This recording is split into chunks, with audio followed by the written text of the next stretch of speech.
Hi friends, welcome to the video lectures on Technical C by Shravan Kumar Manthri. So we'll see the next set of questions. So the first 7 questions I explained in my previous video lecture, so you can watch those questions. And so of course the 8th and 9th questions which are similar to first and second. So you can see here the first and second questions are same as 8th and 9th. So why I included is like in order to get the answer for 10th one, I use the question number 9. So I use the question number 9. So that's why I included, that's it. So we'll see from 10th question, actually from 9th question. So I'll just refer the 9th question and from that I'll go for it.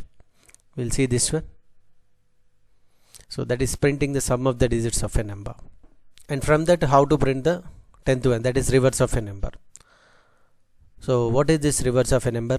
We'll see first. After that we'll go to the next one like this. So this is a program which I executed to get the sum of the digits of a number. Anyway, once again I am executing this one.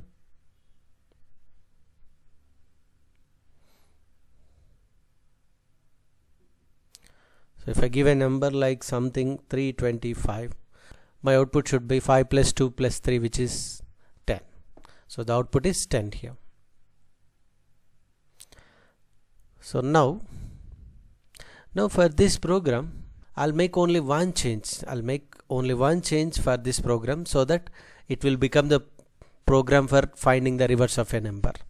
So very simple update I want to do here. So you can see here in the line number 8, you have written s equals to s plus r. Instead of that I'll write s equals to s into 10 plus r. You can see here s into 10 plus r. So how it will be executed? So what happens here we can see. So let us suppose if I give input as 325, what is r value? The first remainder, which is 5. So now 5 r equals to 5. Now here you can see what is s initial value? 0. So 0 plus 10, which is equals to 0. So 0 into 10, which is equals to 0, plus 5, so which is sum is equals to 5. Next r value will be 2. So s into 10, what is this value previously? 5. 5 into 10, 50. 50 plus 2, 52. Now s value is 52.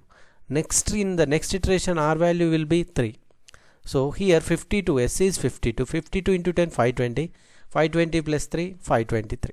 So like this it will be executed, and the final s value I want to print here. So you can see the output here. Okay, I'll take the same thing like 325. My output should be 523. Is that right? So like this it will be.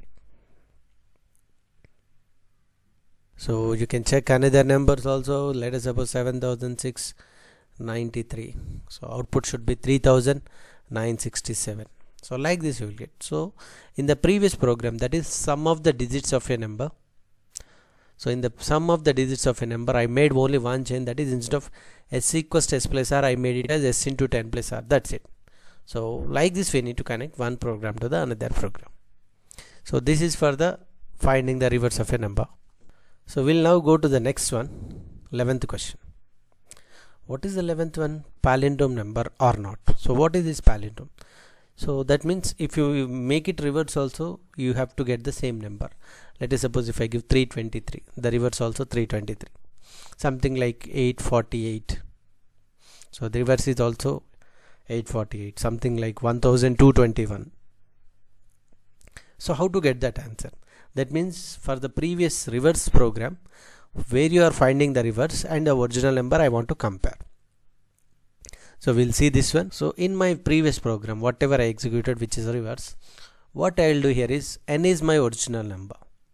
Now where you are finding the reverse, where you are getting the value of reverse, that means the value of s. Let us suppose n value if I give 323, what is s value? The reverse again 323.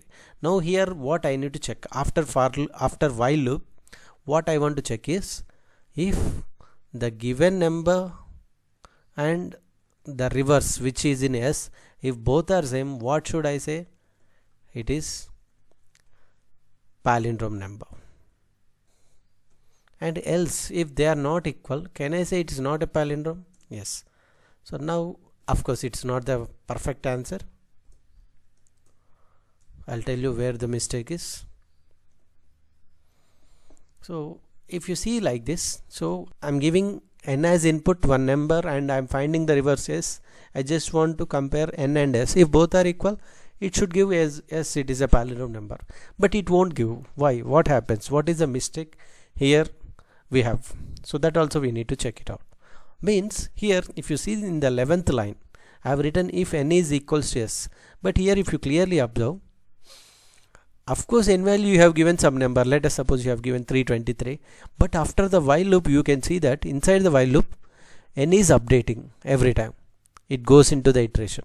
So after the while loop the n value is becoming 0, you can see. That means let us suppose 323, if I take 320 will become 32, 32 will become 3, 3 will become 0. So when n value is 0, then it is coming out. That means what you are checking here, what is n value?